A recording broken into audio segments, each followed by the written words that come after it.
L'histoire que je vais vous raconter commence dans une forêt, quelque part en Tanzanie. C'est un endroit où les hommes ne vivent pas. C'est un monde sauvage. Dans ces arbres, on trouve des colobus. Ce sont des singes de l'ancien monde.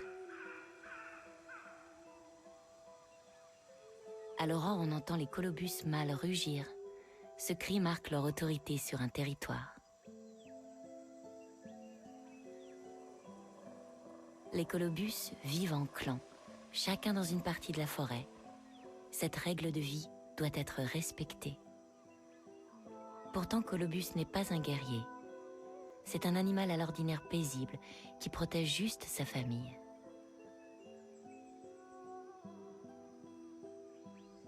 À vivre suspendu entre terre et ciel, on doit voir le monde différemment. Parfois, je me dis que j'aurais pu naître Colobus dans une forêt de Tanzanie et tout aurait été différent. Mais contre toute attente, je ne suis pas né singe, je suis né homme. Et la vie de Colobus a basculé.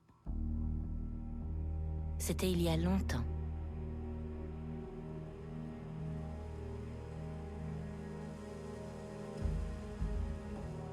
Un jour, Colobus et les siens ont eu un choc. Leur forêt avait disparu, remplacée par un champ de thé. Colobus n'avait jamais vu ça.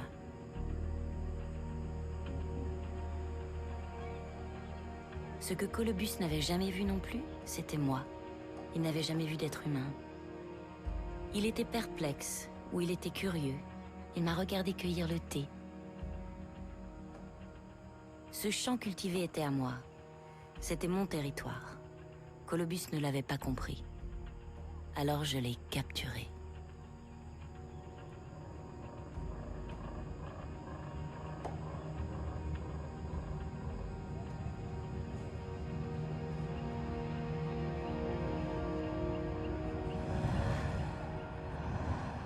Colobus s'est retrouvé dans un autre monde, bien loin de sa forêt. Il a fait connaissance avec la civilisation. Je lui ai trouvé un rôle, il me divertit. Je ne peux rien en faire de plus. Après le lion ou l'éléphant, il deviendra peut-être lui aussi un héros documentaire ou publicitaire. Il a été chassé de ces terres, mais son image est avec moi.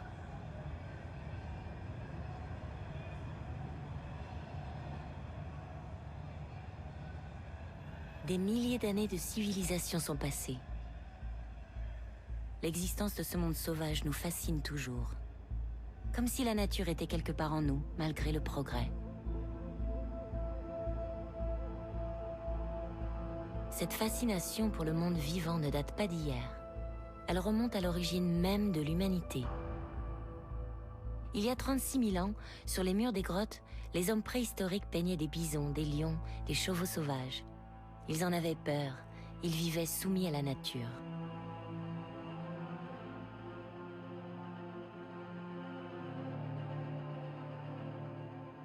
Aujourd'hui, les rôles sont inversés. Le monde sauvage est aux mains des hommes.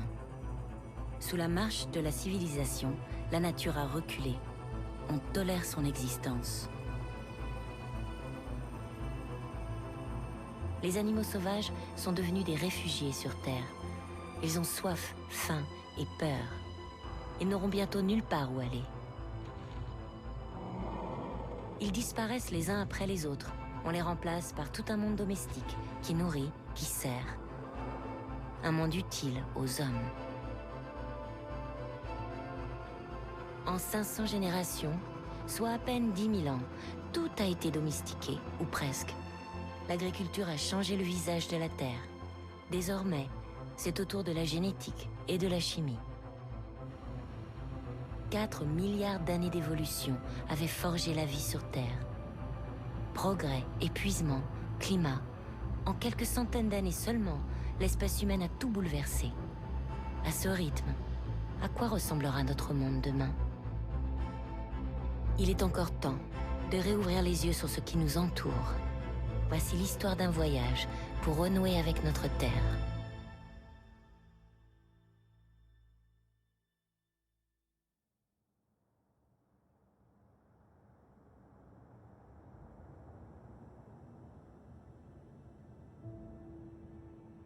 Ce voyage commence par un grand saut dans le temps, il y a plus de 2 milliards d'années.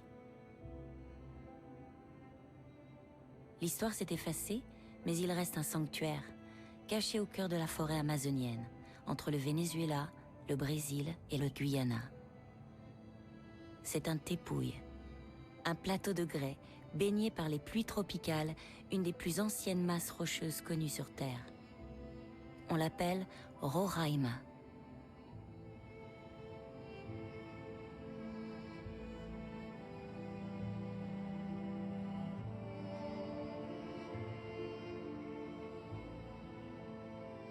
Roraima n'est pas une montagne ordinaire, c'est un messager du temps.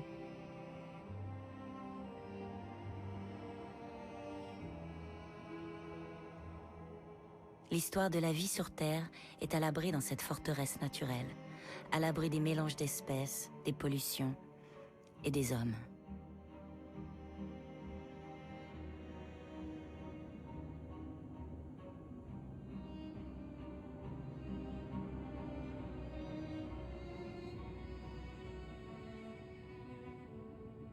Quand on approche de Roraima, on voit la surface de la Terre comme à ses premiers jours. Le sol n'est pas fertile. C'est un monde de roches nues, lessivées d'eau et de scories, riches en minerais.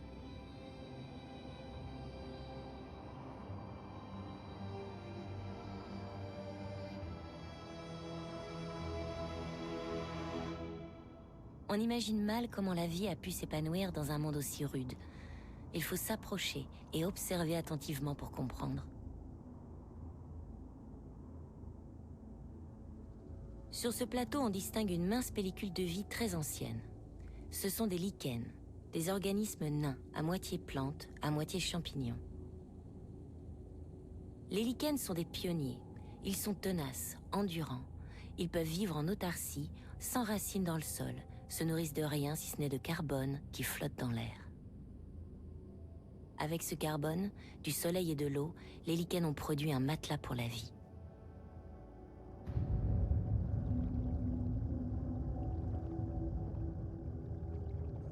À l'intérieur de ces lichens, on trouve des bactéries. C'est l'unité de base du vivant, l'origine de tout.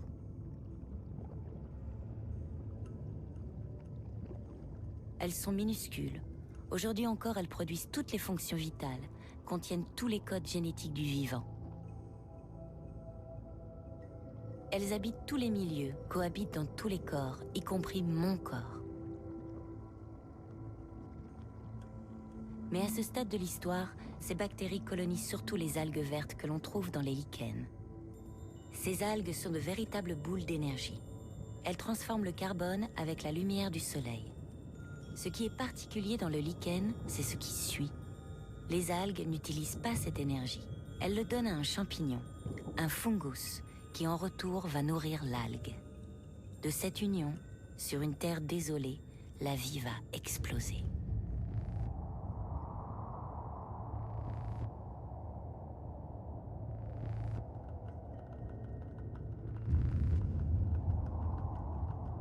Les champignons sont apparus très tôt sur Terre. Pourtant, ce sont les grands oubliés de l'histoire naturelle. Leur règne est à part de celui des animaux et des plantes. Ils ne mangent pas, ils décomposent la matière. Ils n'ont pas de tête ou de branche, mais un réseau de filaments capable de proliférer avec acharnement, de muter, de changer de course.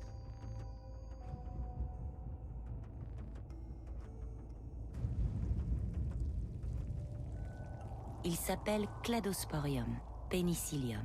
Ils sont indispensables à la décomposition organique, aux antibiotiques, aux ferments.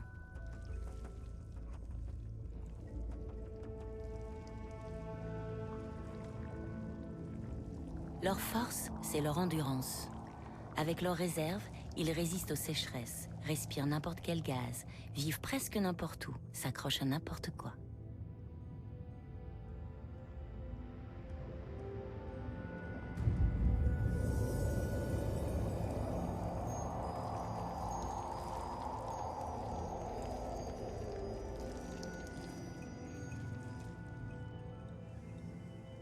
Ils ne se déplacent pas, mais utilisent le vent pour disperser leurs innombrables spores. Ils sont si légers que génération après génération, ils ont fini par conquérir la Terre entière. Les bactéries, les champignons, les algues et les lichens ont fait naître le sol de la Terre. L'humus, le terreau fertile.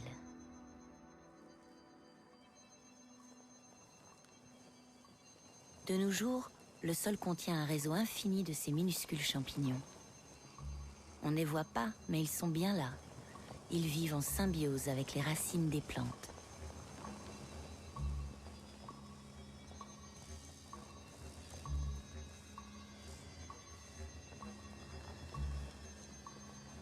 La solidarité cachée sous la terre est à la base d'un règne immense, le règne des plantes.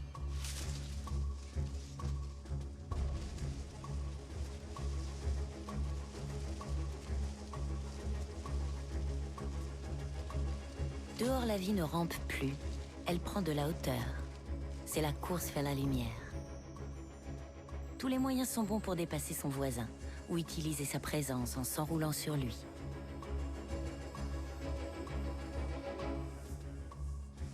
Il existe 300 000 plantes sur Terre. Toutes s'offrent au soleil par leurs feuilles. Cette course fait naître une canopée, un toit vert, si dense que bientôt le soleil n'atteint plus le sol. Alors, broméliacées et épiphytes gagnent les branches hautes, profitant de la pluie et du soleil. Les plantes grimpent à l'assaut des arbres, les chargeant de vie comme des tours de Babel.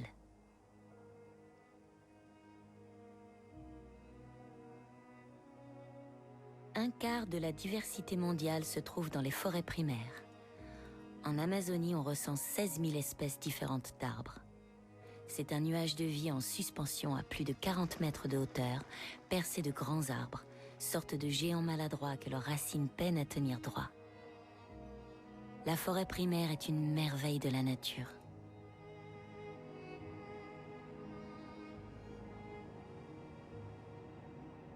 Ce monde vert dévore le carbone de l'air et le transforme en troncs et en feuilles.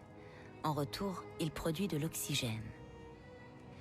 Ce miracle a commencé il y a 350 millions d'années, à l'époque du Carbonifère.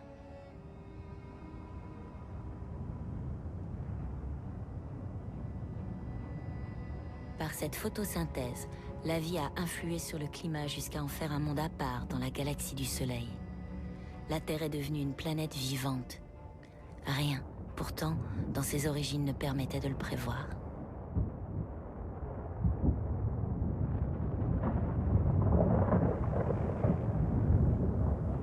À ses débuts, la Terre était surtout invivable.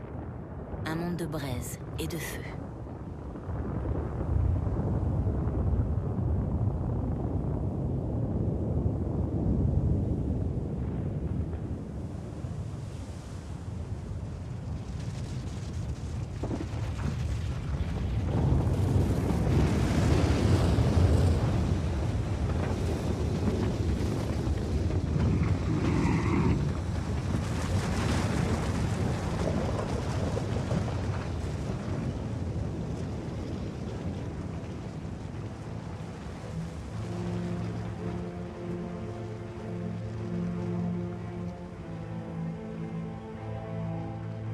« 1500 volcans sont encore actifs de nos jours.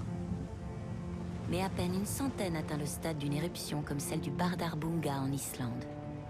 C'est un volcan rouge, un volcan effusif qui doit son nom à la couleur de ses laves à plus de 1000 degrés.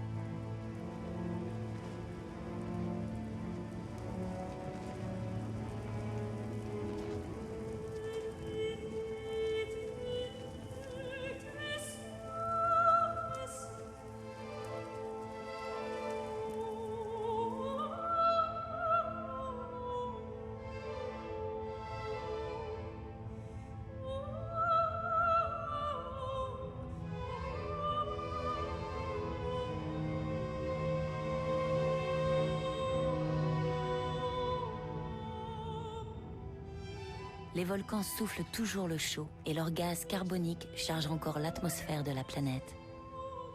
Leurs nuages de soufre font toujours écran au rayonnement solaire.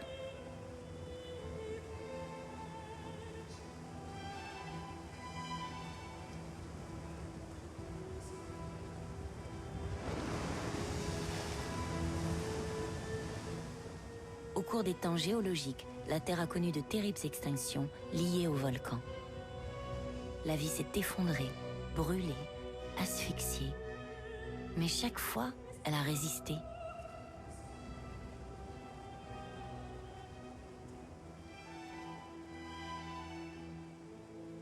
Le secret de la vie sur Terre, c'est en fait l'océan. Il est le chaudron, le creuset de tout.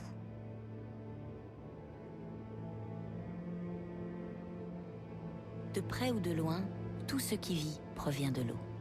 Les algues ont donné les plantes, les crustacés les insectes, et les poissons ont ouvert la voie aux vertébrés terrestres.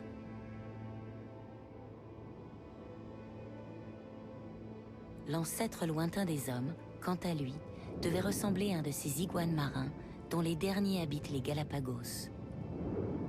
Ces tétrapodes sont du groupe des vertébrés aquatiques, la descendance des poissons.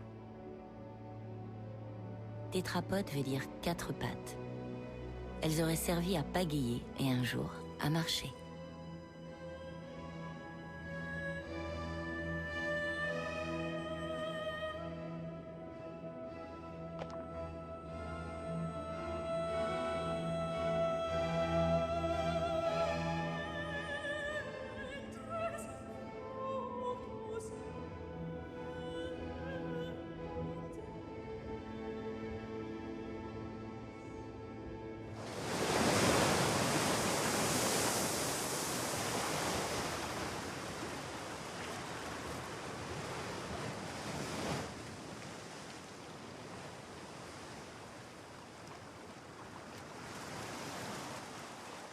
Et puis un jour, la fournaise a disparu.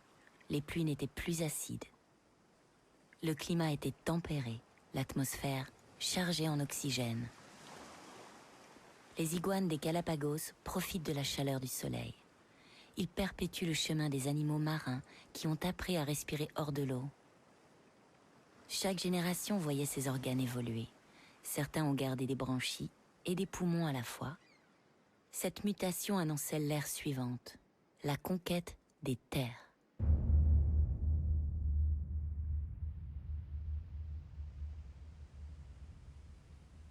Des dizaines de milliers d'espèces ont quitté l'océan. Ce long chemin les a menés au-delà du monde connu, vers les forêts primaires. 200 millions d'années ont été nécessaires à ces aventuriers pour atteindre ce nouveau monde. Les premiers à réussir ne furent pas les plus forts, mais au contraire les plus petits, comme les salamandres, le groupe des amphibiens.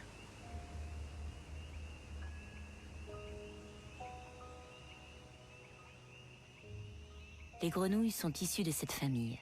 Il en existe 5500 espèces connues dans le monde. L'essentiel vit niché au creux de la forêt amazonienne.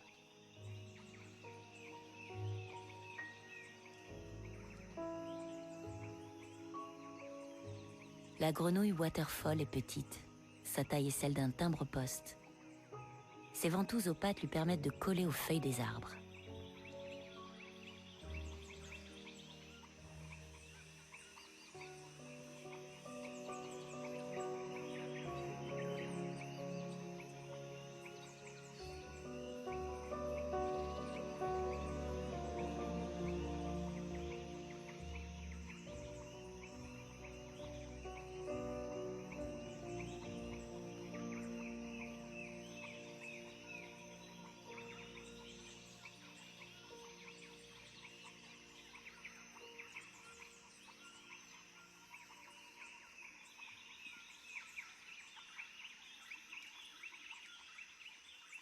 Les grenouilles sont fragiles.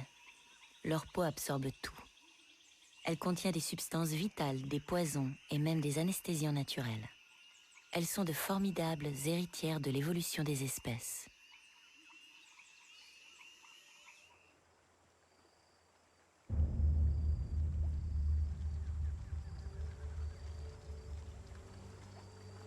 Un autre groupe de conquérants, très ancien, est celui des crocodiles.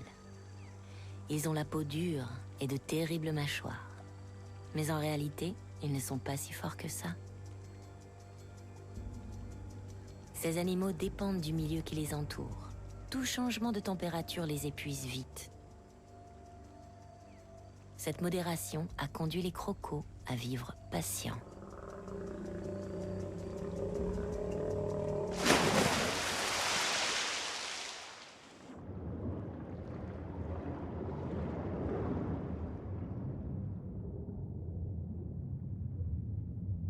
Cette patience a favorisé le camouflage et l'art de la dissimulation. Elle a produit une diversité extraordinaire de morphologie.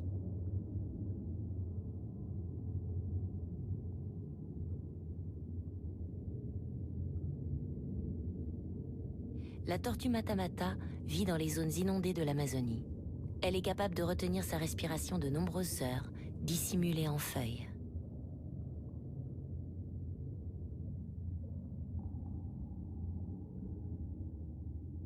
L'anaconda sait attendre des jours en embuscade qu'une proie vienne s'abreuver. Cet immense serpent des marais se glisse entre les arbres, prêt à la noyer. Les serpents ont toujours fasciné les humains. Ils sont dans les mythologies du monde entier. Ils ont inspiré les dragons.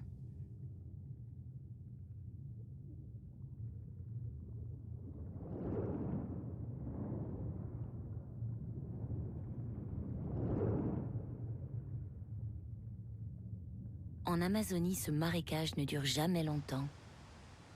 Quand la pluie cesse, l'eau s'écoule vers les rivières et les animaux cherchent une autre zone inondée.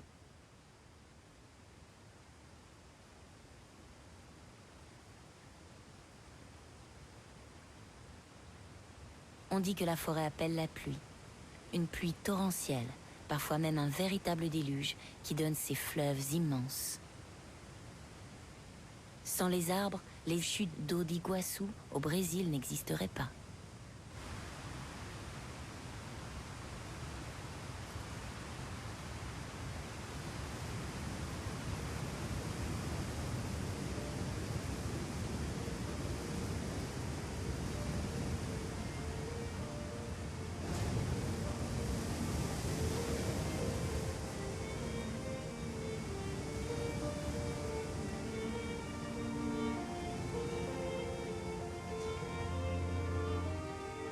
L'eau comme la vie ne s'arrête jamais en chemin.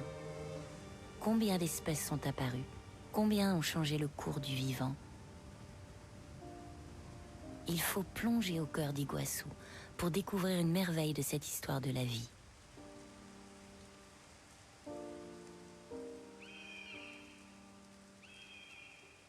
Il y a 200 millions d'années, une espèce partageait un ancêtre commun avec la famille des crocodiles. Elle a quitté l'eau et s'est tournée vers le ciel. D'abord en devenant plus légère et plus agile.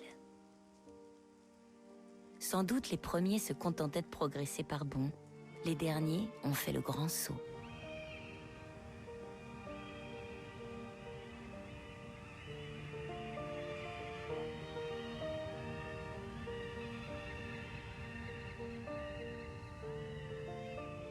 Cette histoire est celle des oiseaux.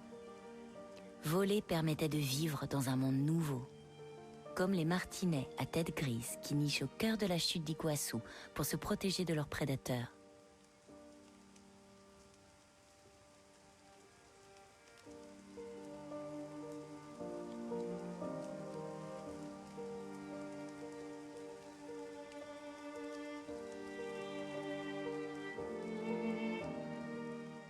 Il existe près de 10 000 espèces d'oiseaux. Ce sont les derniers dinosaures vivants de la planète.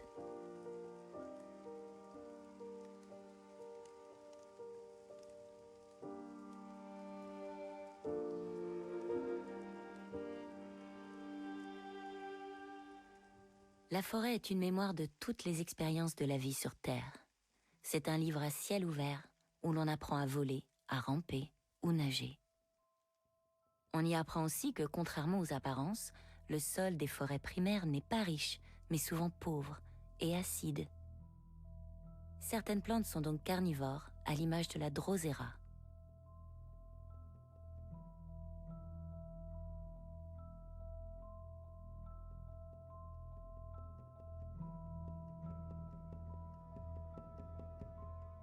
La drosera se couvre de rosée pour piéger ses proies.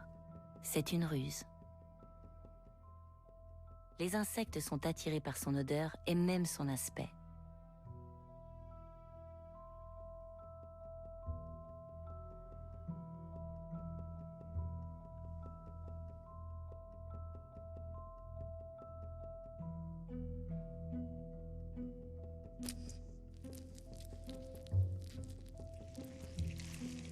Le piège se referme grâce à des poils sensitifs qui déclenchent un signal. L'animal est ensuite digéré dans les sucs.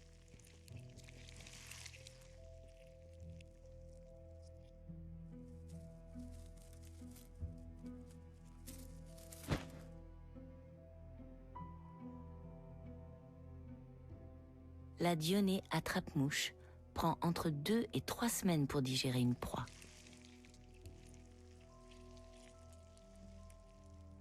Puis un jour, elle largue au vent un squelette vide et attend sa prochaine proie.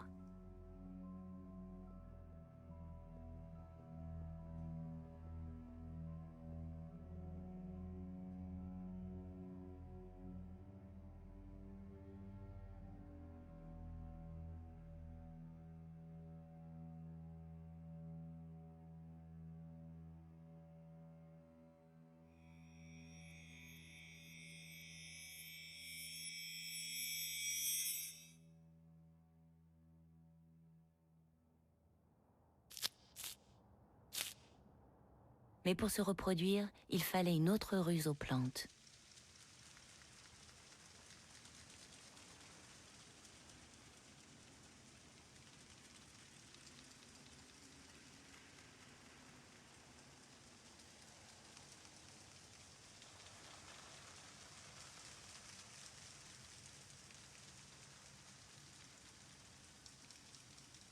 Dans ce monde vert, presque monochrome, l'œil était exercé à ne voir que les contrastes. À mesure que la vision s'est perfectionnée, est arrivée une incroyable révolution, la révolution des couleurs.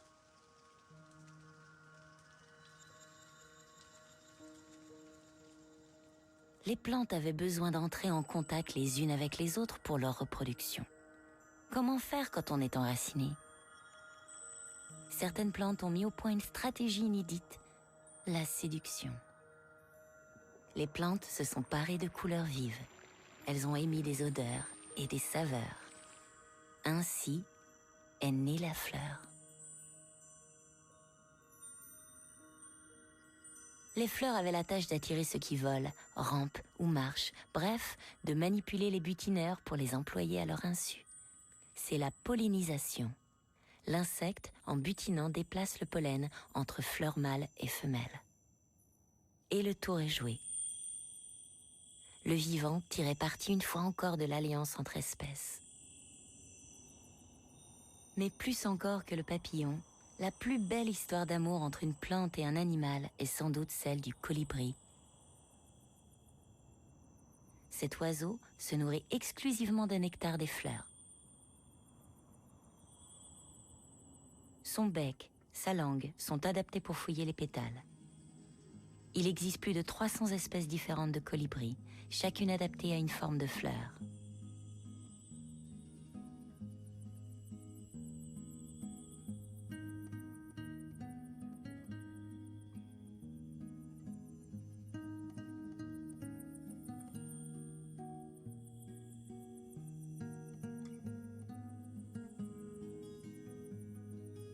Le colibri a le cœur qui bat vite, jusqu'à 1200 pulsations minutes.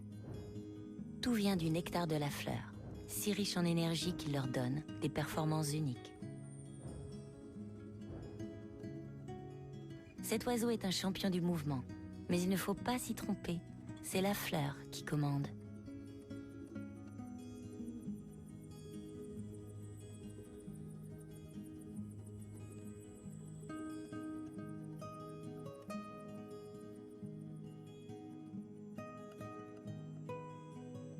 Chaque année, à la saison des amours, la séduction est au cœur des forêts d'Amérique centrale. À ce jeu, la palme revient sans doute au colibri à spatule. Cette espèce est très rare, elle ne vit qu'en zone de montagne tropicale. Les mâles adultes ont 2 plumes en forme de spatule, avec lesquels il danse à une vitesse prodigieuse. La forêt est alors l'occasion d'un véritable ballet à plumes. La saison nuptiale passée, le couple devra apprendre à ses petits le fameux code couleur, la clé qui permet de se nourrir. Et le cycle recommencera.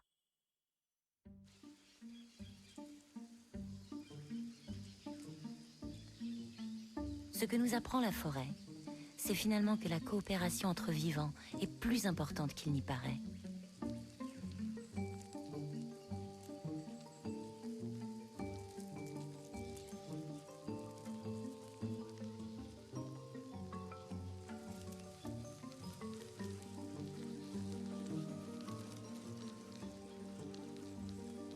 Les fourmis coupe-feuilles d'Amazonie sont des arthropodes. Ces fourmis ont une particularité. Elles cultivent un champignon. Elles savent sélectionner les espèces, les bouturer, les multiplier.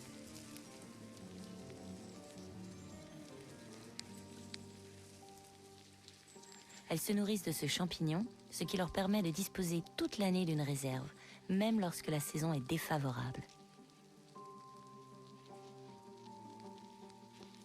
Certaines fourmis ne font rien, quand d'autres travaillent dur, mais ces insectes sont bel et bien à l'origine de la vie en société, où chacun occupe une position et une fonction dans un groupe. La colonie devient alors un super-organisme, capable de survivre à des famines, capable même de décomposer des arbres entiers.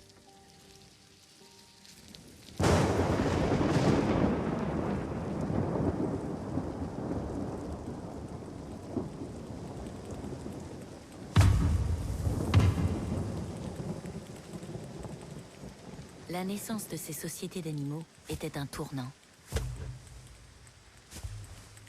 Elle marquait la fin d'une ère de solitude, où chacun devait survivre, résister, s'accrocher à la vie tout seul. C'était il y a 200 millions d'années. C'est à ce moment que commence la saga des mammifères.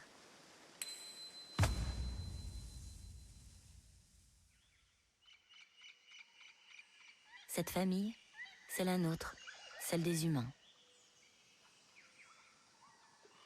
Les mammifères, comme ces capucins du Brésil, sont des vertébrés à sang chaud. Ils allaitent leurs petits et ils vivent en clan. Et ça change tout.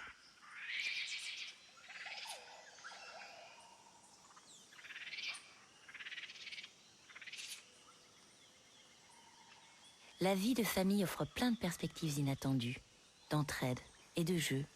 C'est le temps d'un grand bond dans l'évolution. Le groupe favorise la culture et la transmission.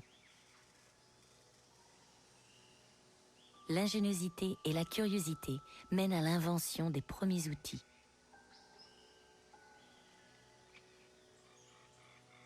L'expérience des Capucins est saisissante. Elle augure de l'étape qui fera basculer le monde.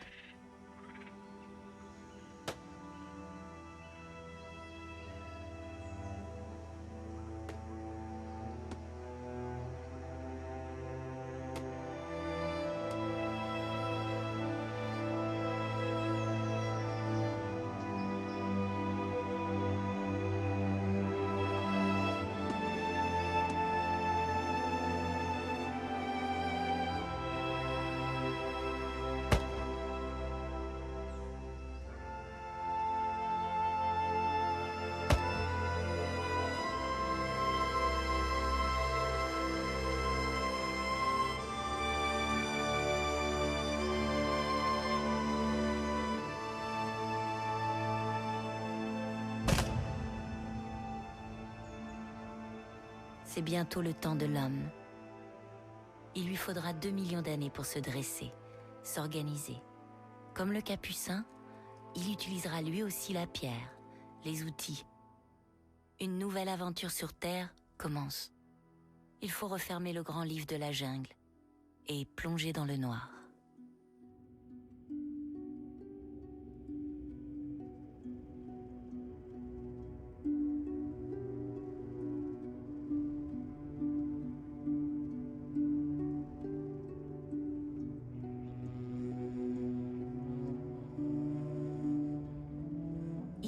commence mon histoire, celle des Homo sapiens, des hommes savants qui ont légué leur peinture à la postérité. C'était il y a 36 000 ans, dans la grotte Chauvet, en France.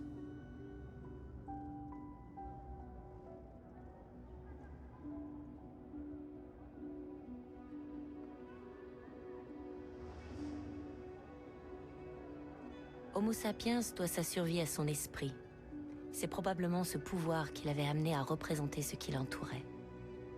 1000 dessins et peintures exécutés à l'oxyde de fer et au charbon de bois, puisque l'homme maîtrise le feu. On identifie 14 espèces d'animaux, dont des bêtes dangereuses comme les lions, les mammouths, les rhinocéros laineux, les ours. L'homme ne se dessine pas, il dessine les autres vivants. Il a conscience de leur existence.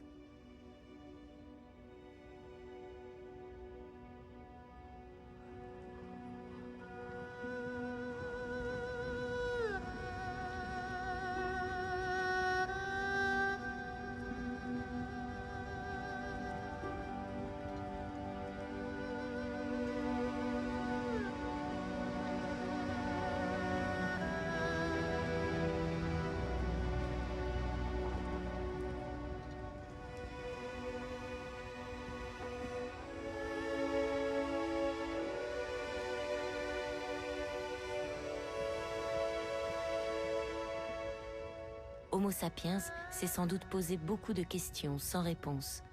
Alors il a rempli ses vides par l'art, l'expression, la culture, tout un réseau d'histoires et de codes d'une grande complexité.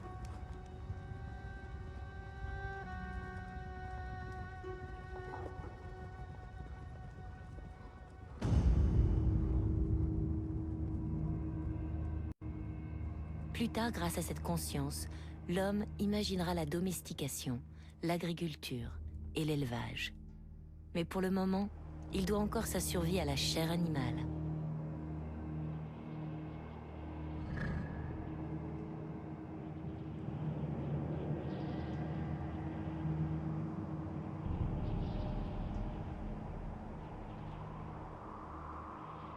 Il fallait se chauffer et se nourrir. On avait besoin des peaux pour se vêtir. Il fallait tuer des bêtes beaucoup plus grosses. Et il restait un mystère insoluble, la mort. Ce passage torturait les esprits des premiers hommes.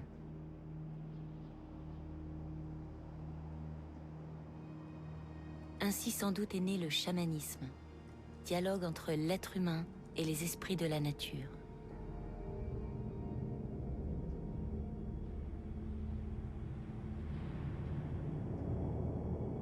C'est un arrangement avec notre conscience. La chasse devenait alors un échange. On négociait la mort des proies auprès des esprits de la forêt. Tout n'était que vie. L'eau qui chante dans les rivières, les rochers qui la bordent. L'arbre avait une âme, bonne ou mauvaise, menaçante ou favorable. Il était possible de lui parler, et il répondait. Ses croyances, dites animistes, étaient répandues à la préhistoire. Conscience ou croyance, Homo sapiens était surtout en prise directe avec le monde vivant.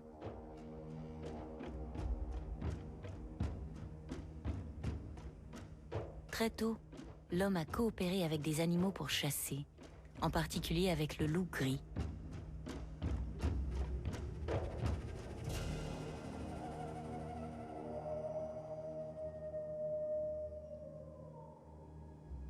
Loup est un animal de clan. Lui aussi, il chasse pour se nourrir.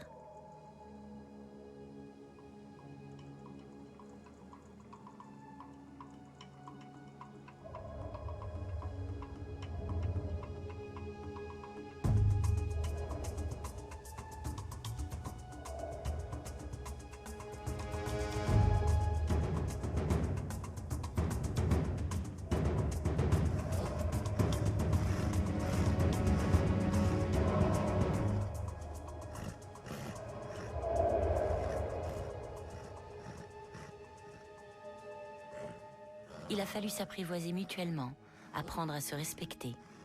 Pendant des milliers d'années, nous avons chassé ensemble. On avait intérêt à cette coopération, et c'est pour cela qu'elle existait. Mais elle était incertaine. Le loup a été domestiqué il y a 15 000 ans. C'était le premier. Il a donné naissance à la famille des chiens. Une branche du loup est toutefois restée totalement sauvage, faisant de cet animal un être à part dans la mémoire des hommes. Il est dans les contes pour enfants, la figure de l'allié dont on se méfie.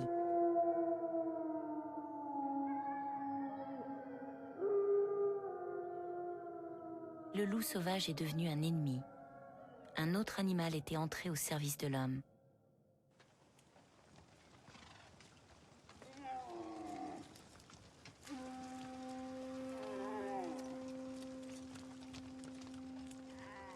On dit que la vache est entrée dans ma vie en entrant dans mon champ.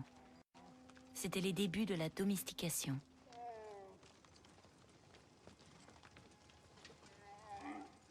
Domestiquer signifiait nourrir, protéger et contrôler la reproduction de ces bêtes. Ce fut difficile, mais ce fut un succès.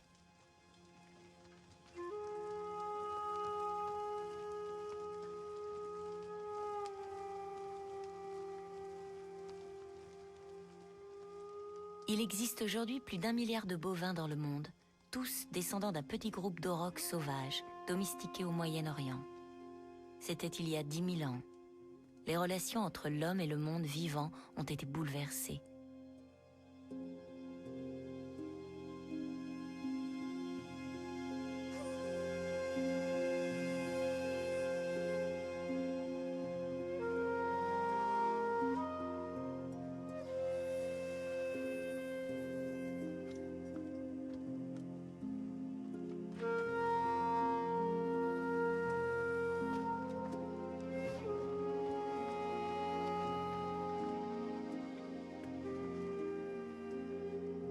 La vache offrait une source de nourriture riche.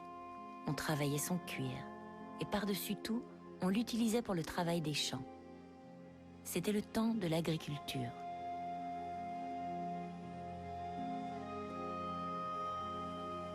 L'agriculture, c'est aussi une domestication, celle des plantes. L'homme a appris à sélectionner et à reproduire les riz, les pavots, les avoines ou les blés, dont il existait des milliers de variétés sauvages sur la terre.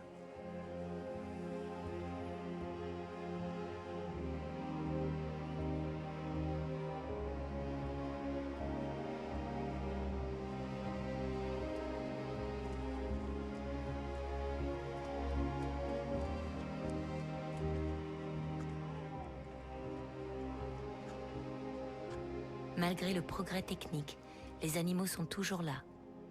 Ils sont la force de ceux qui ont peu. On compte aujourd'hui 1,350 milliard de paysans dans le monde.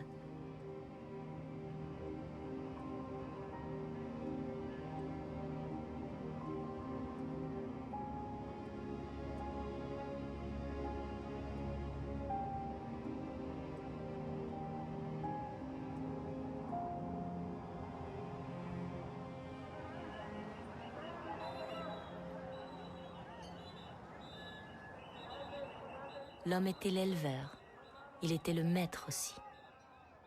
Les animaux domestiques étaient porteurs de prospérité. Ils faisaient sa fierté.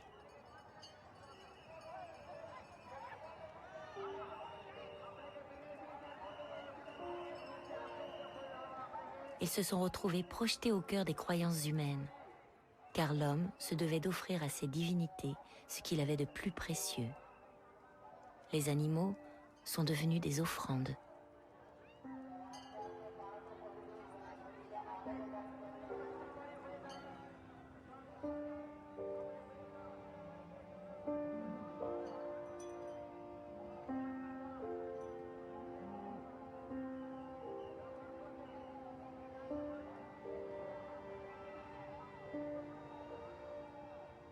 De nos jours encore, on sacrifie des animaux aux puissances divines.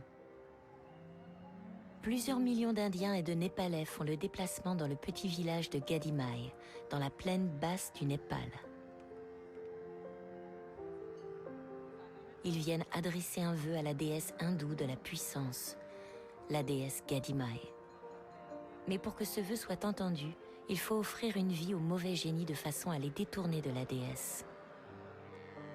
Pour ceux qui ont fait le voyage, l'animal qui va mourir était souvent la vraie, sinon l'unique richesse de la famille. Une mort pour une vie meilleure.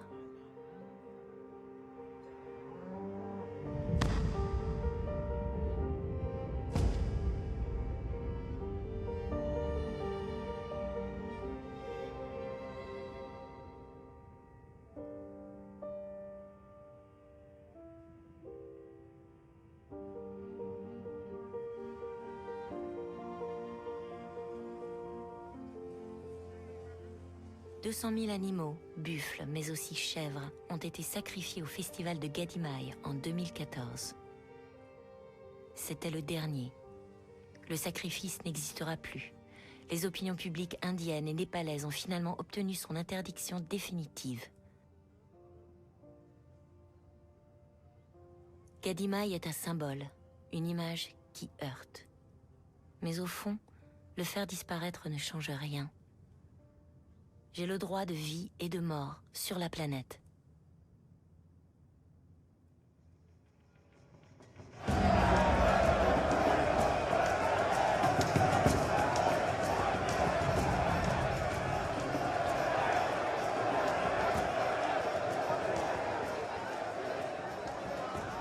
L'humanité est capable de sacrifier la vie, mais aussi de la célébrer. Avec le printemps vient le temps des fêtes, qui rythment les périodes de disette et d'abondance.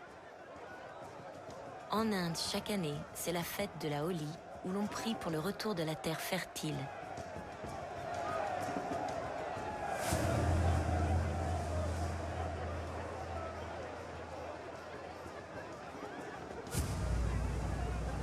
Dans l'état de l'Uttar Pradesh, la Holi est même rattachée à Krishna, divinité suprême chez les hindouistes. Riches ou pauvres, hommes, femmes, les castes se mélangent à la pleine lune du printemps pour 2 jours de danse et de liesse. On fête l'amour de la vie. Chaque couleur a une signification précise. Le vert pour l'harmonie, l'orange pour l'optimisme, le bleu pour la vitalité et le rouge pour la joie et l'amour.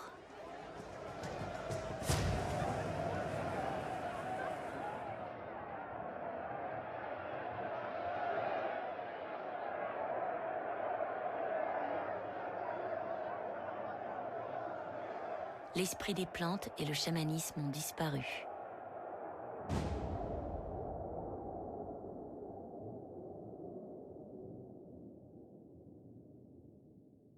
Les dieux ont changé de visage, mais pas la croyance. Le printemps reste un miracle de la planète Terre.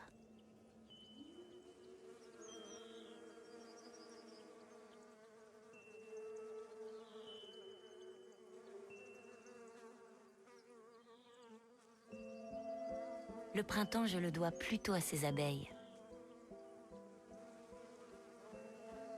Elles se laissent conduire par des saveurs, manipulées par des fleurs qui veulent qu'on les butine.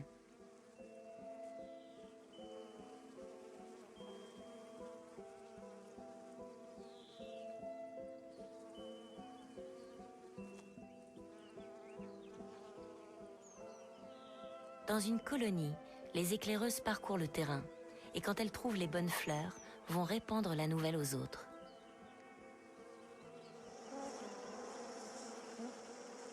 Si une d'entre elles décrit un cercle, cela signifie que la fleur est près du nid. Si l'abeille avance en bourdonnant, elle indique la direction par rapport au soleil d'un bosquet plus lointain. Les ouvrières viennent alors palper l'exploratrice à la recherche d'odeurs pour évaluer l'intérêt de cette découverte. Puis commence un balai entre elles. C'est un vote pour décider si la colonie va sortir butinée.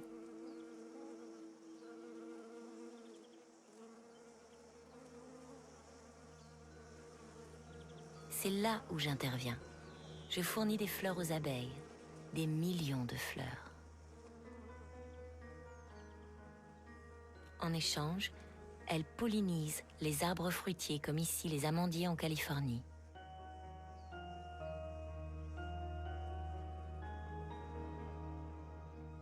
Je leur offre l'abondance, mais il y a un prix. Butiner la même fleur peut être dangereux pour un insecte. Il peut arriver que les abeilles s'empoisonnent avec les pesticides utilisés pour traiter ces arbres. Je sacrifie une partie de ces précieuses ouvrières parce que la vie me semble une ressource inépuisable.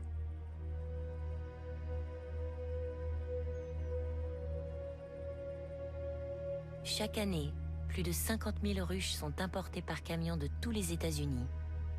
Cela représente près de 10 milliards d'abeilles. Elles restent quelques semaines, le temps de polliniser les arbres.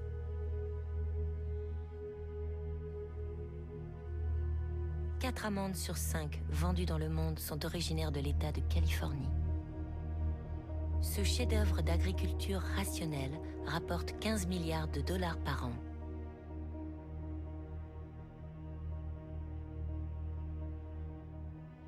L'eau douce manque pour faire plus. Les 3/4 des réserves de la planète sont englouties par l'agriculture. Quand l'eau se fait trop rare, on arrache même les arbres. C'est plus rapide, plus rentable. La relation à la vie se transforme en profondeur. Elle n'est plus mystique, elle est devenue économique. Au nom du productivisme agricole, on peut beaucoup. Raser des montagnes, déplacer des fleuves.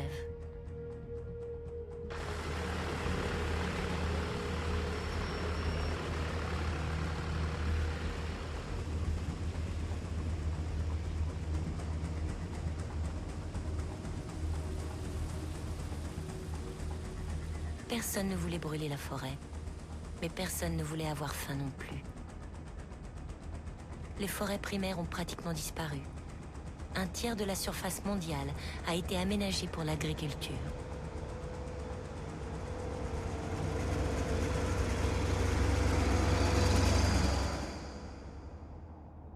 En 10 000 ans, le visage de la Terre a changé.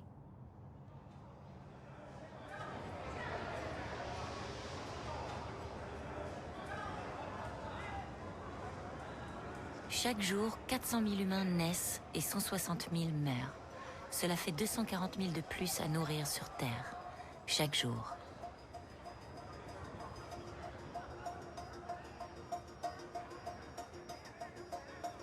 La population mondiale a dépassé les 7 milliards d'individus. L'économie court après une perpétuelle croissance.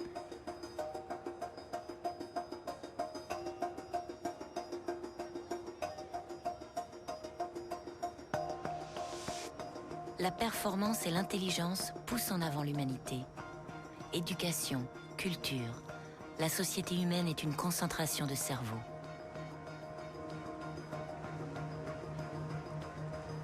Et dans le même temps, un écart vertigineux se creuse entre l'homme et le monde vivant. Les villes des hommes sont toujours plus grandes, toujours plus fantastiques. Elles sont au centre d'un immense réseau vers lequel tout converge. Ce progrès change aussi le régime alimentaire. Aux sociétés riches, le riz, le blé ne suffisent plus. La demande en viande explose.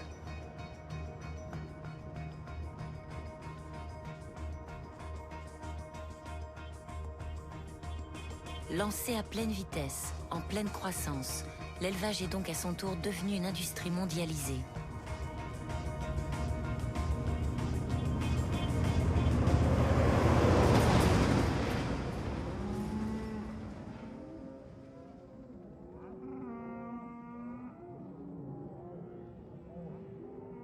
Les 3 plus grands exportateurs sont l'Inde, le Brésil et l'Australie. Dans cet immense pays, la place ne manque pas. Les exploitations atteignent le 1 million d'hectares de surface. Les cow-boys utilisent l'hélicoptère pour pousser les vaches.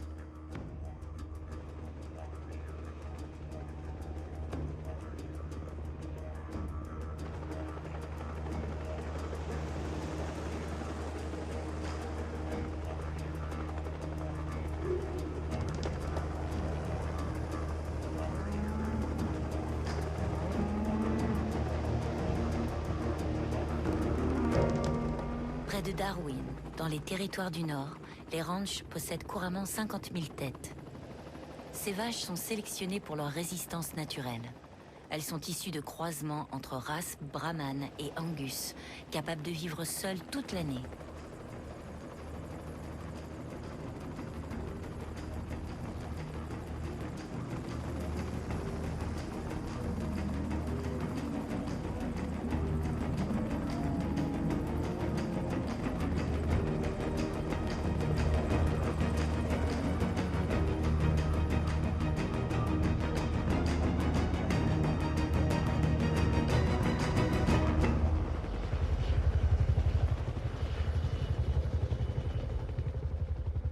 Partout, des barrières de fils barbelés canalisent les bêtes vers les ranchs.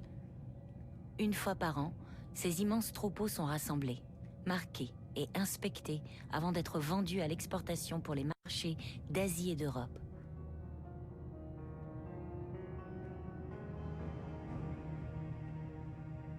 L'Australie exporte plus de 1,5 million de tonnes équivalent carcasse de viande bovine.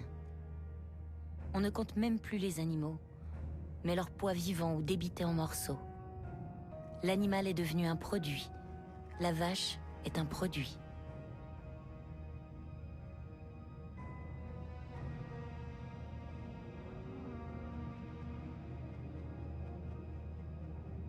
Les États-Unis ont été les pionniers de cette marchandisation de la vie. Cette fois, rentabilité oblige. Il n'est plus question de vie en liberté, ni d'élevage de famille. Le système repose sur des parcs d'engraissement qui peuvent contenir jusqu'à 100 000 têtes.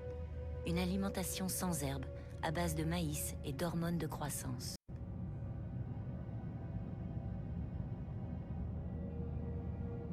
Les bêtes sont même nourries aux farines animales, fabriquées à partir de carcasses d'animaux broyés. Ce cocktail de protéines force la croissance des bovins. On appelle ça l'élevage intensif. Ces bêtes sont nourries sous surveillance scientifique. Mais sur le fond, elles sont gavées pour produire plus de viande, plus vite, moins cher, pour le profit. Alors je ferme les yeux. La vache, mais aussi la chèvre, sont devenues des machines à synthétiser des matières premières. On injecte d'un côté de l'eau et du fourrage. Il en sort de l'autre 700 millions de tonnes de lait par an. L'animal est en souffrance, mais il faut produire plus et le marché achète moins cher. L'automatisation réduit les coûts de main-d'œuvre. Elle isole encore un peu plus l'homme des animaux. Je veux manger de la viande, mais je préfère ne pas voir qu'il faut tuer l'animal. Alors je ferme les yeux.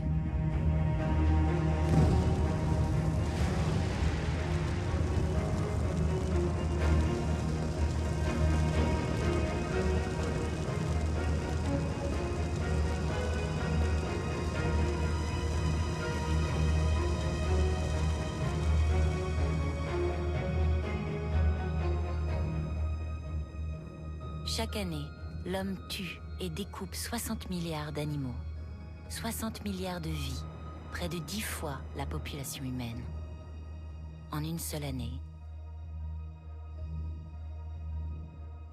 Seuls les abattoirs industriels et les filières intensives peuvent suivre une demande en viande qui augmente sans cesse.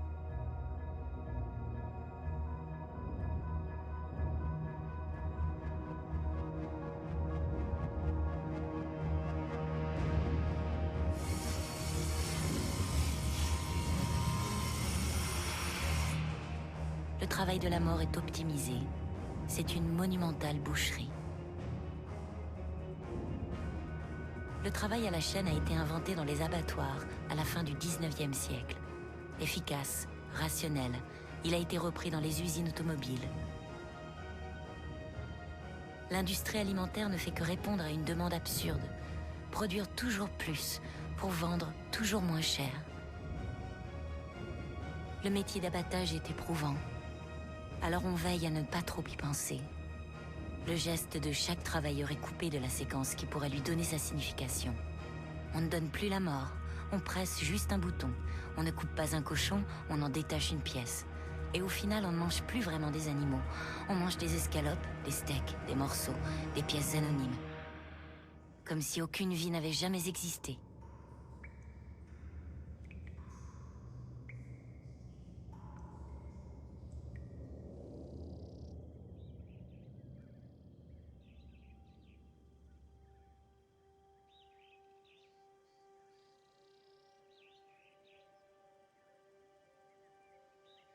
« 10 000 ans, cela représente seulement 500 générations d'hommes. 10 000 ans ont suffi à faire disparaître la forêt et reculer la savane.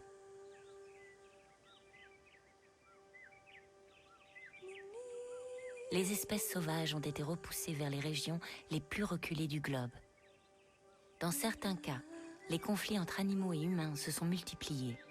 Il a fallu créer des réserves naturelles.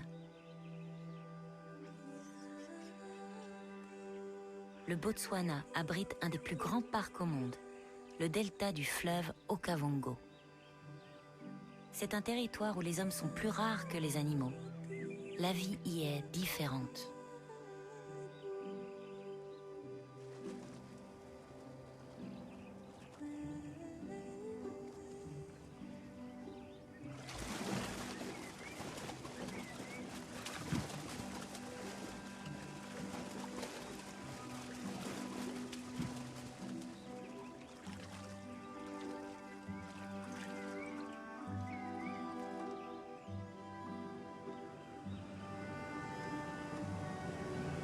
Ces sanctuaires se visitent, un peu comme les parcs zoologiques, mais en plus grand. On peut y partir en safari, à la rencontre des derniers animaux sauvages. L'accès aux réserves est payant. Les revenus permettent en retour de gérer ce territoire. La réserve devient alors une sorte de livre d'histoire naturelle, à ciel ouvert, que l'on arpente avec curiosité.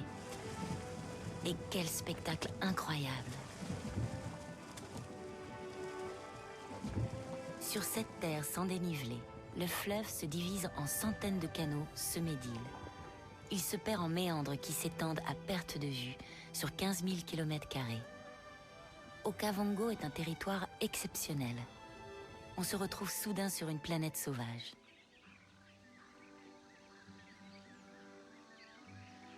On comprend alors comment 25 millions d'années d'évolution ont favorisé les girafes à long cou pour leur permettre d'atteindre les feuilles hautes des acacias.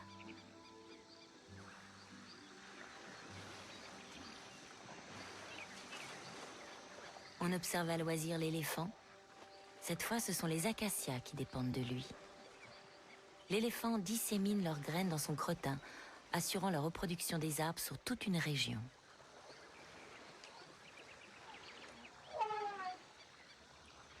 Okavango compte 200 000 éléphants. Ils vivent en clans, sous la direction des femelles les plus âgées, qui sont la mémoire des territoires et des saisons. Ces clans se consacrent toute la journée à la recherche de points d'eau et de nourriture. Avec leur défense en ivoire, ils écorcent les arbres et arrachent les racines pour s'en nourrir. Malgré les apparences, ces énormes pachydermes sont sensibles. Leur trompe peut soulever un tronc comme caresser, communiquer avec un autre membre du clan.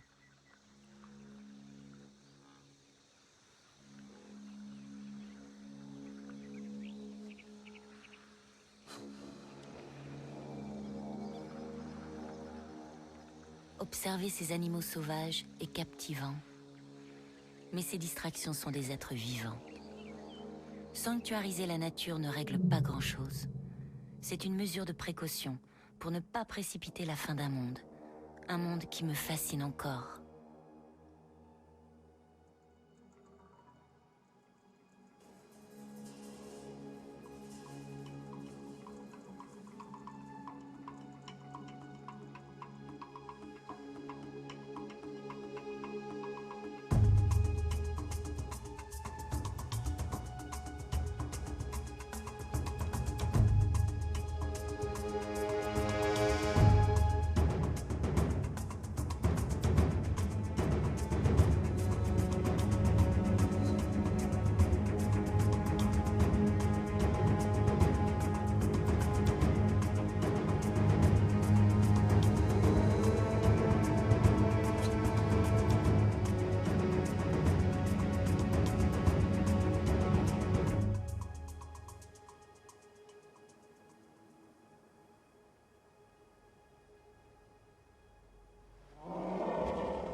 Sans doute mon histoire est liée à ces animaux, plus que je ne veux l'admettre. Elle réveille une mémoire, un fil invisible qui relie mon existence à tous les autres vivants. Je sais cela, mais je sais aussi que la place me manque.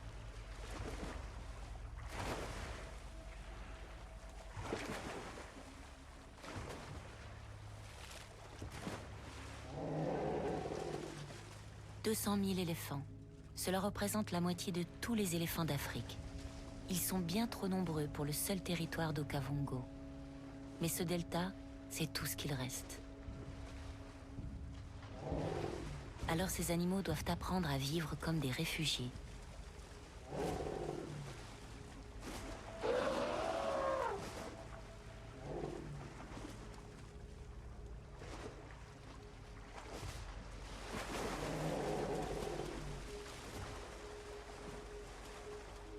Le Botswana interdit toute chasse, mais les éléphants sont libres de migrer vers les pays voisins. La Namibie vend des permis de tuer. Ces permis sont légaux et destinés à réguler les populations. À combien évalue-t-on le surnombre? Ces chiffres varient sans cesse. Ce qui ne change pas, c'est le principe. J'en suis venu à sacrifier des éléphants pour protéger les derniers d'entre eux.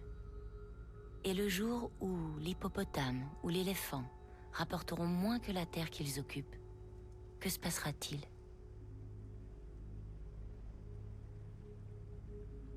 Le delta de l'Okavango n'est pas une terre déshéritée. C'est un delta luxuriant grâce à l'eau du fleuve. Cette même eau menace aujourd'hui la réserve. L'Angola et la Namibie, en amont sur le fleuve, en ont besoin pour irriguer un vaste projet de culture du riz. Si le projet aboutit, ce delta risque de devenir un désert. Et en même temps, comment ne pas comprendre les populations qui ont besoin d'eau pour leur culture? Peut-on choisir entre protéger des éléphants et nourrir des hommes?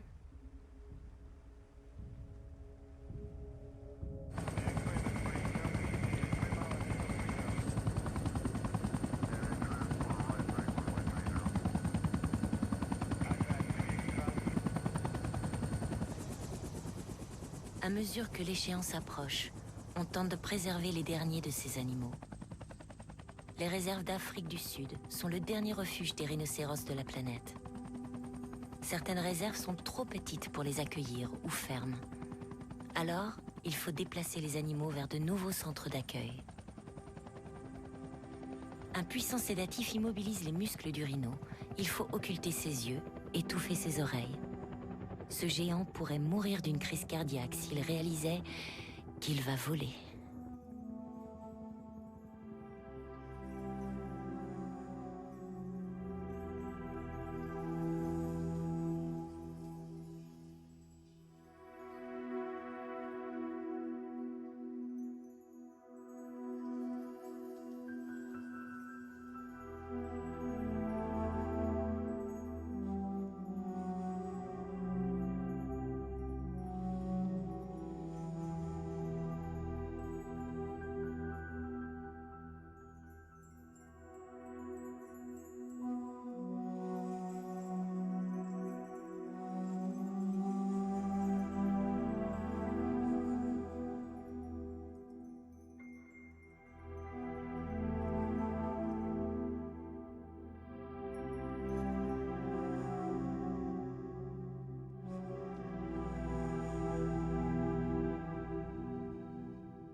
Ces translocations sont rares. Elles sont le fait de spécialistes, des vétérinaires, des scientifiques qui consacrent leur vie à cette nature sauvage. Je me suis fait la promesse de réussir, mais mes efforts sont dérisoires. Je lutte contre ce que j'ai créé moi-même. D'une main, je sauve, de l'autre, je massacre. L'éléphant est décimé pour ses défenses, le rhino pour sa corne. Ces grands animaux, vétérans de l'histoire de la vie, sont des cibles faciles pour des braconniers, équipés d'armes automatiques, de véhicules tout-terrain et de radios.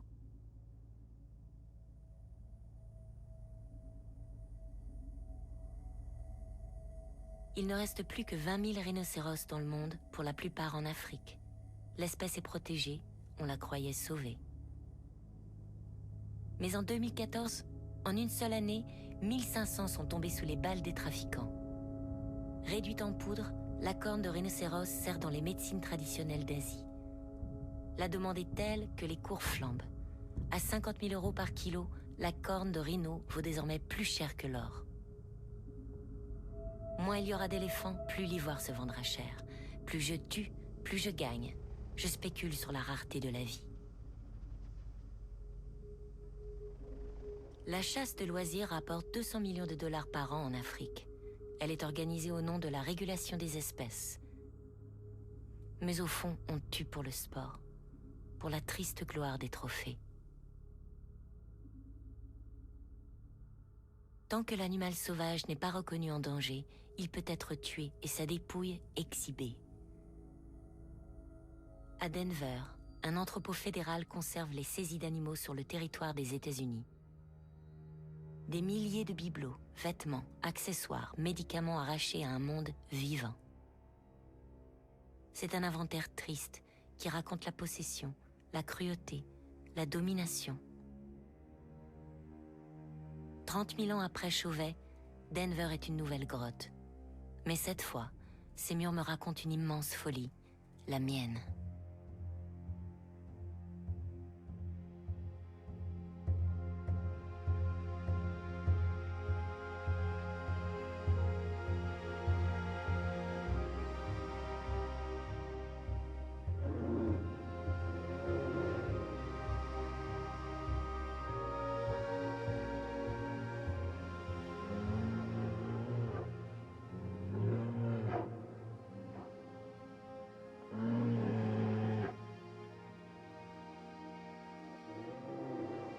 Aucune région n'est épargnée. Même au nord, dans la région arctique, la vie est en sursis. C'est le royaume de l'ours blanc, le plus grand des carnivores terrestres. Cet animal légendaire est aujourd'hui protégé par des lois. Il est même un symbole. Il a révélé au monde que la banquise fondait, donc que le climat changeait. Mais au final, lois et symboles ne changent pas grand-chose quand on est ours.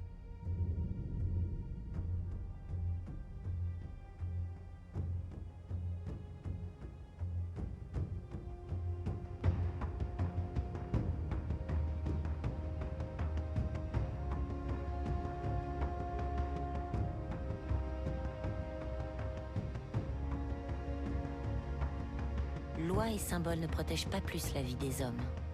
Les nénètes disparaissent aussi. Ce peuple de Sibérie vit ici depuis toujours au rythme du froid, poussant des troupeaux de rennes sauvages.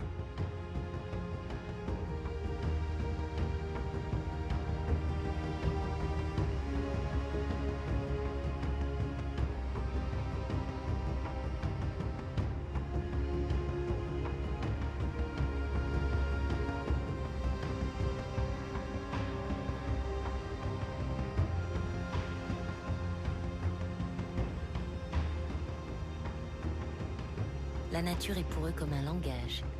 Chaque détail compte, chaque orientation des arbres, changement de lichen, de neige.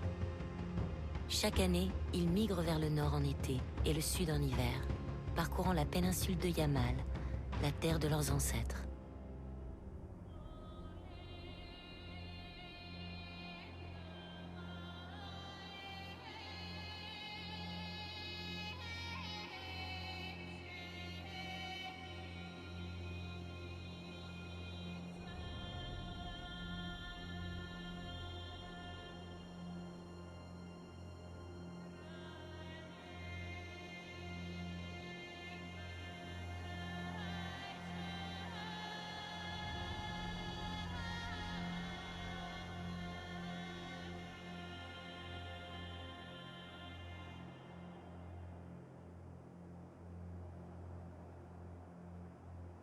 Les Nénètes avaient survécu au tsar et à la révolution russe.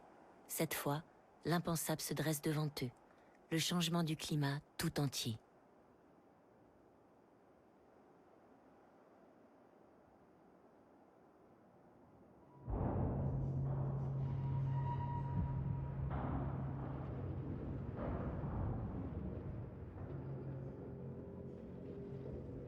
Les Nénètes voient leur royaume fondre d'année en année, et plus encore.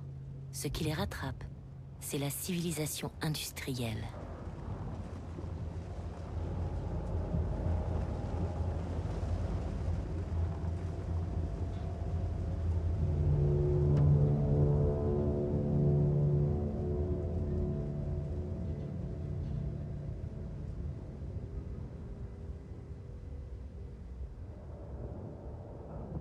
La marche du progrès est une machine que rien n'arrête. Elle est à l'image des brise-glaces nucléaires qui sillonnent l'Arctique. Quelles que soient les conditions, la Russie, championne de l'industrie lourde, ouvre la route à ses navires de commerce. Plus besoin de savoir lire le vent et la glace. On peut venir en Sibérie par tout temps. L'objectif est d'atteindre le port de Doudinka pour charger du nickel.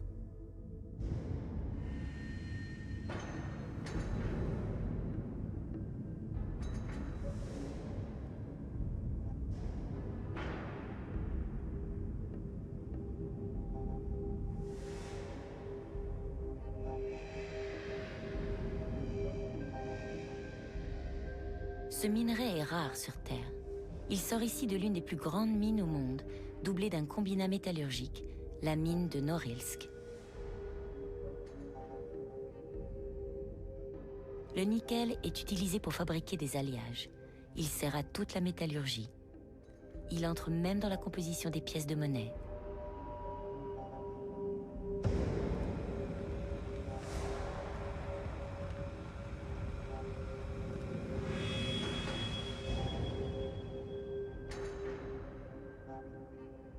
Le site est au-delà du cercle polaire. Il est plongé dans la nuit 4 mois sur 12. Malgré le froid, jusqu'à -50, 170 000 habitants vivent toute l'année dans cette cité de béton malmenée par le gel et le dégel. Vivre ici est un exploit, mais on y vit pour de vrai. On y joue au hockey sur glace, on y danse. Au plus fort de l'hiver, il faut rester calfeutré. De toutes les façons, on ne vient pas à Norilsk pour ses vacances.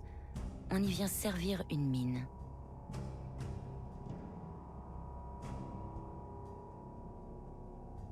Norilsk n'est qu'un rouage dans une immense machine. C'est la machine qui propulse l'humanité dans une course folle, mais aussi une course grandiose. Quitte à empoisonner la planète entière.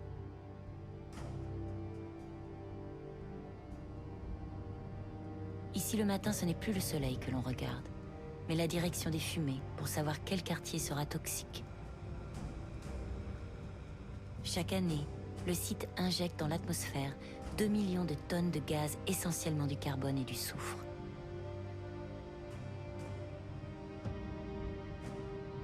Ces rejets, comme ceux de milliers d'usines dans le monde, feront le tour de la planète par les vents et les courants.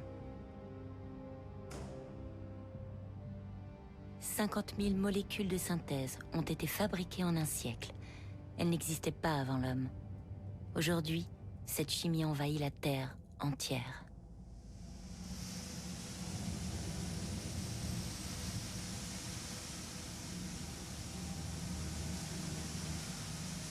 Que respire cet homme, à peine protégé par son chiffon? Pour qui fait-il le sacrifice de sa propre vie? Avoir conscience du danger n'empêche pas de continuer. 90% de la surface agricole est inondée de pesticides. On injecte des millions de tonnes d'engrais chimiques dans le sol. Cette chimie, intense, tue chaque année 200 000 personnes, parmi les ouvriers qui la produisent et les agriculteurs qui l'utilisent.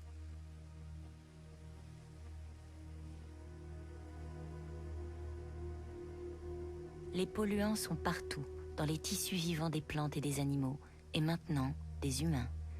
Ils remontent simplement la chaîne alimentaire.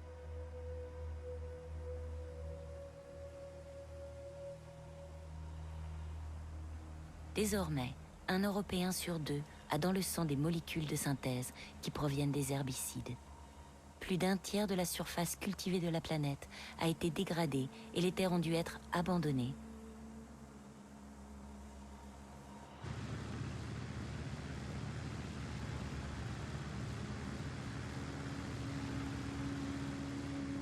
Cette chimie n'était pas à l'origine destinée à menacer l'homme ni à détruire la vie. Elle cherchait au contraire à l'améliorer. Mais le recul manque pour distinguer le progrès du danger.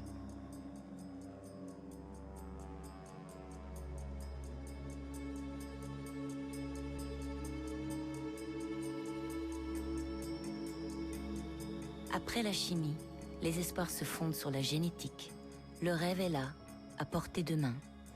Faire pousser des plantes partout, peut-être même en finir avec la faim dans le monde, grâce aux organismes génétiquement modifiés.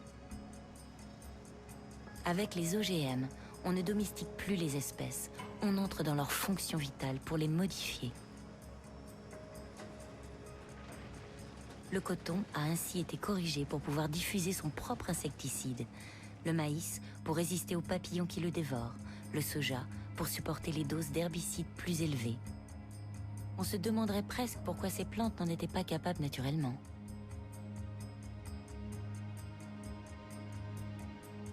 Les cultures OGM se sont répandues comme une traînée de poudre. Elles sont désormais légales dans 29 pays.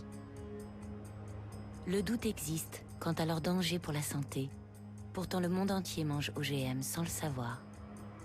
Les OGM servent de nourriture à l'élevage intensif. Le bœuf est désormais un produit du soja ou un produit dérivé du maïs. Les OGM n'ont pas résolu le problème de la faim dans le monde. Les semences sont brevetées, non reproductibles. Elles ne servent qu'une fois et après, il faut les racheter. Je me demande où finira cette marche forcée que j'impose aux vivants, au nom du seul profit.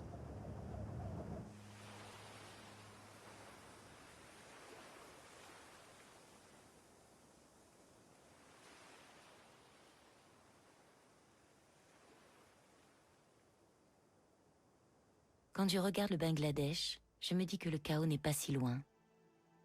Dans ces plaines nourries par le Gange et le Brahmapoutre, on cultive toujours à la main, selon des méthodes séculaires. Les rendements sont bas, les récoltes aléatoires. Il faut se plier aux caprices du fleuve, composer avec les marées et la mousson.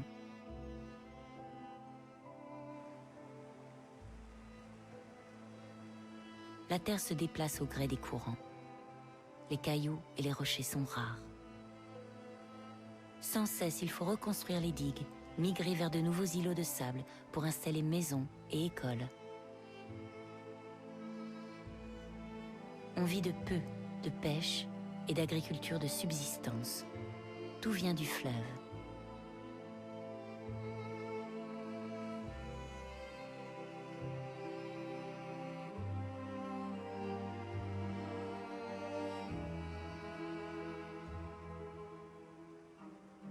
Le Bangladesh compte 160 millions d'habitants. 160 millions de personnes entièrement dépendantes de l'agriculture, donc du climat. On ne voit pas bien encore, mais un changement de climat fera tout disparaître. Les terres basses seront rapidement submergées par l'océan, les nappes d'eau polluées et toute vie humaine chassée de ces terres.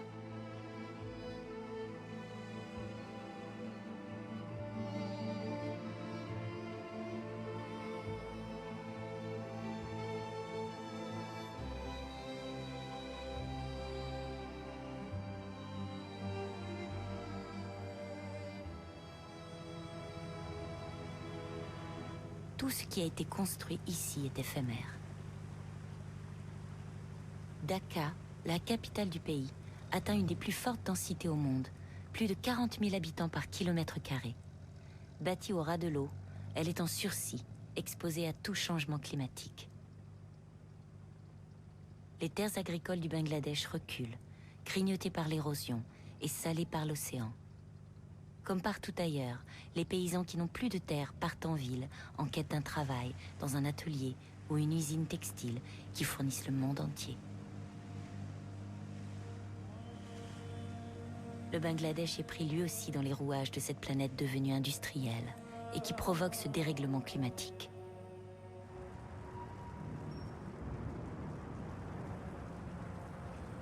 Cette puissance industrielle ne se voit pas à Dhaka, mais au sud du pays, sur les plages de Chittagong, dans l'un des plus grands chantiers de démolition de navires au monde.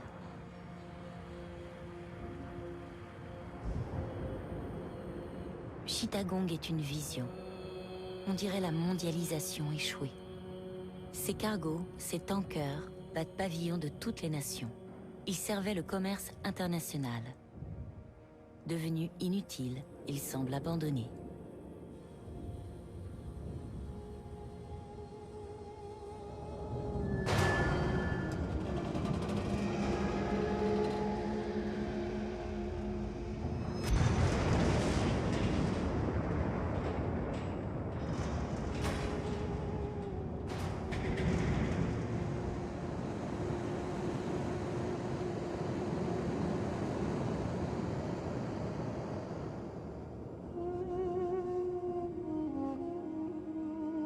Ces œuvres monumentales, symboles de la puissance industrielle, sont démantelées à main nue, ou presque. Des milliers de tonnes d'acier qu'il faut faire disparaître pour le moins cher possible, avant que le climat n'emporte ses plages et ses habitants.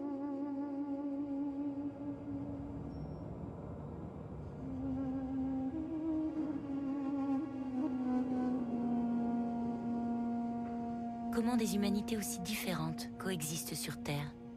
Comment la chimie des uns transforme la vie des autres?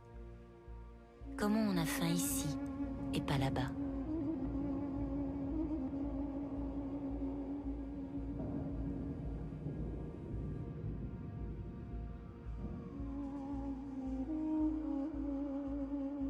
« 10 000 kilomètres séparent Chittagong de Manhattan.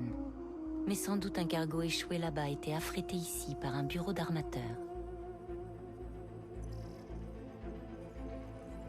Sans doute aussi, un autre bureau achète des céréales qui viennent du Bangladesh pour les vendre à un autre pays, ou un autre du bois, du coton, du fourrage. Ces plantes vivantes sont des biens ordinaires que l'on négocie entre étages de bureaux, des biens communs que l'on vend par millions de tonnes.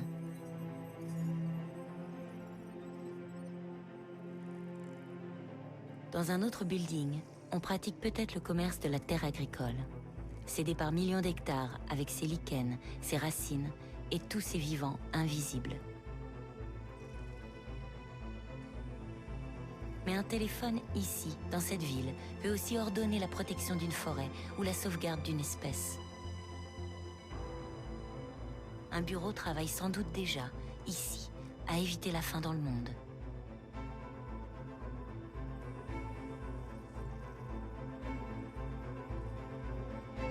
Prévoir, organiser fait aussi partie des sociétés humaines. De l'entente entre fenêtres peuvent jaillir des solutions pour demain. Mais le temps manque. Il ne faut plus tarder.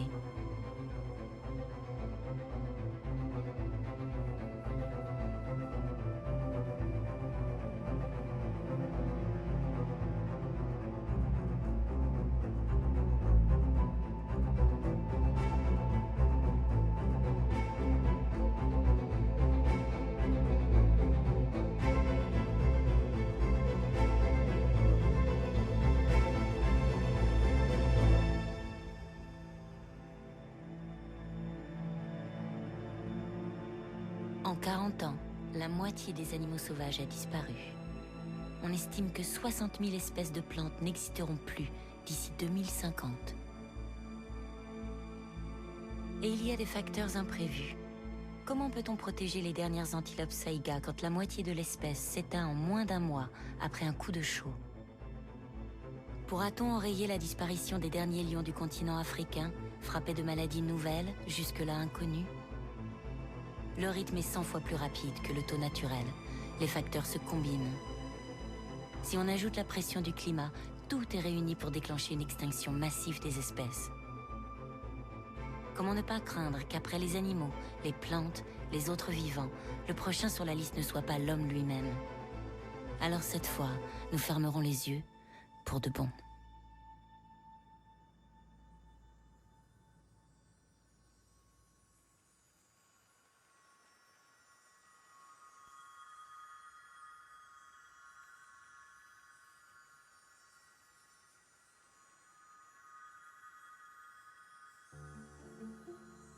Parfois, les étourneaux se réunissent en d'immenses groupes et volent en formation.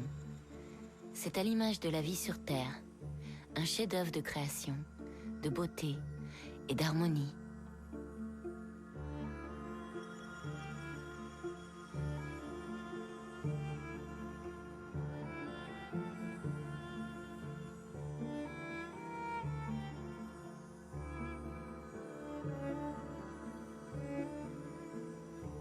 Depuis que l'homme existe, l'histoire du vivant a été façonnée par sa conscience.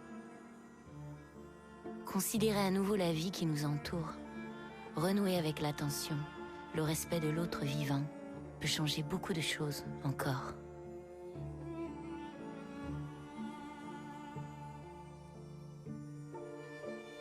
Alors je me souviens maintenant, sauvage ne veut pas dire barbare. Sauvage n'est pas opposé à la civilisation. Sauvage veut simplement dire celui qui habite la forêt. Défendre le sauvage, défendre la forêt, c'est un peu défendre mon histoire, ma planète, ma maison intérieure.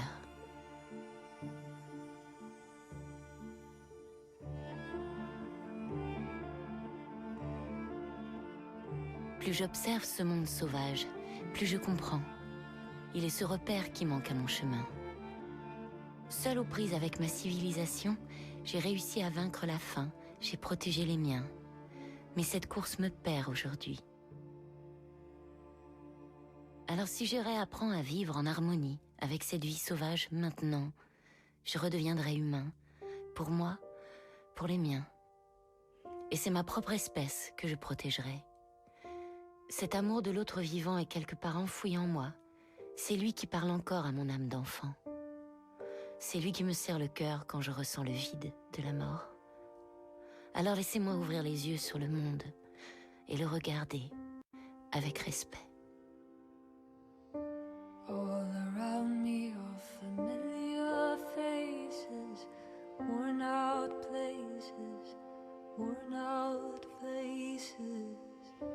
Bright and early for the daily races, going nowhere, going nowhere. The tears are filling up their glasses, no expression, no expression. Hide my head, I wanna drown my sorrow. No tomorrow, no tomorrow. And I find it kind of funny, I find it kind of sad. The dreams in which I'm dying are the best I ever had. I find it hard to tell you, I find it hard to take when people run in circles. It's a very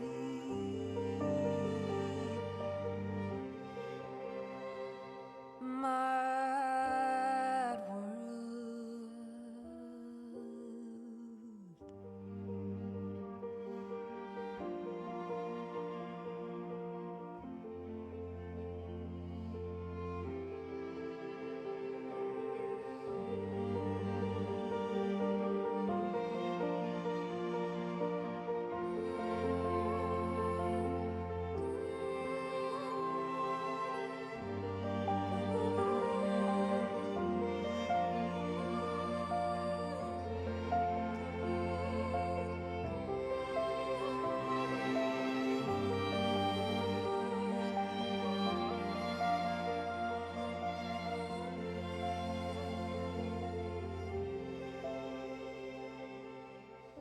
Children waiting for the day they feel good. Happy birthday, happy birthday. And to feel the way that every child should sit and listen, sit and listen. Went to school and I was very nervous. No one knew me, no one knew me. Hello teacher, tell me what is my lesson. And she looked right through